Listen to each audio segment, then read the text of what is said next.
और इस वक्त बड़ी खबर आ रही है, फंडिंग पर सर्जिकल स्ट्राइक को लेकर जहूर वटाली की जायदादें जल्द ही की जाएंगी जब्त। न्यूज 18 के पास एक्सक्लूसिव जानकारी है। सिक्योरिटी एजेंसियों ने 18 जायदादों की निशानदेही कर ली है। आपको बता दें, गुज़िश्ता दिनों से ही सर्जिकल स्ट्राइक फंडिंग पर की जा रही है। जहूर वटाली की जायदादें कहा जा रहा है कि अब जल्द ही जब्त की जाएंगी।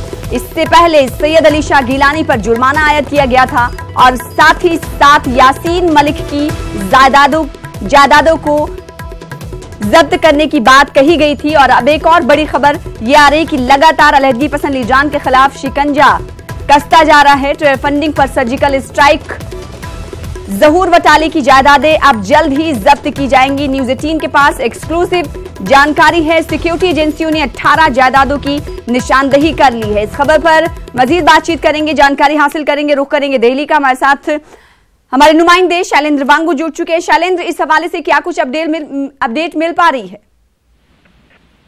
देखिए, कश्मीर में टेरर फंडिंग को लेकर लगातार जो गवर्नमेंट का और एजेंसीज का जो कोशिश है वो लगातार जारी है इसको रोकने के लिए। आपको बता दें, आपसे कुछ दिन पहले हमने एक जानकारी और दी थी कि सरकार ने करीब 13 लोगों की पहचान कर ली है जो कि टेरर फंडिंग में इन्वॉल्व है। और जो टेरर फंडिंग है उसका इस्तेमाल कश्मीर में हालात खराब करने के लिए और जो यूथ है उनको गलत राह पर ले जाने के लिए, भड़काने के लिए, पत्थरबाजी के लिए, इन तमाम चीजों के लिए टेरर फंडिंग का इस्तेमाल किया जाता है। उससे ये भी सामने आ गया था ये टेरर फंडिंग किस तरह से ISI और पाकिस्तान हाई कमीशन के जरिए ये पैसे पहुंचते हैं और बाद में इन पैसों का इस्तेमाल कहीं ना कहीं प्रॉपर्टी खरीदने के लिए भी किया जाता है। तो फिलहाल जो क्रैकडाउन चल रहा है वो चल रहा है उन लोगों के खिलाफ, उन 13 लोगों के खिलाफ जो कि टेरर फंडिंग में मुलव्विस हैं।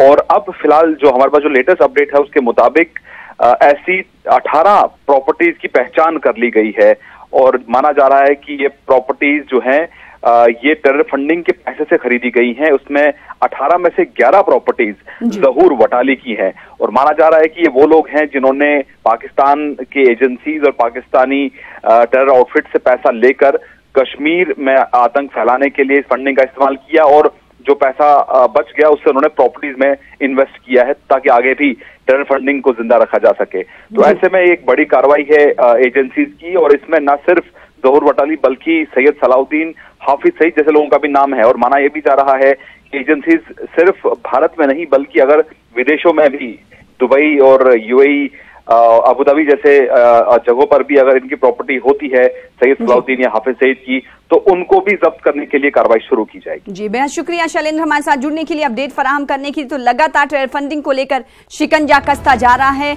अब जहूर वटाली की जायदादों को जब्त करने की तैयारी है। न्यूज 18 के पास एक्सक्लूसिव जानकारी है जिसके तहत हम आपको तफसीलात दे रहे हैं। सिक्योरिटी एजेंसियों ने 18 जायदादों की निशानदेही कर ली है।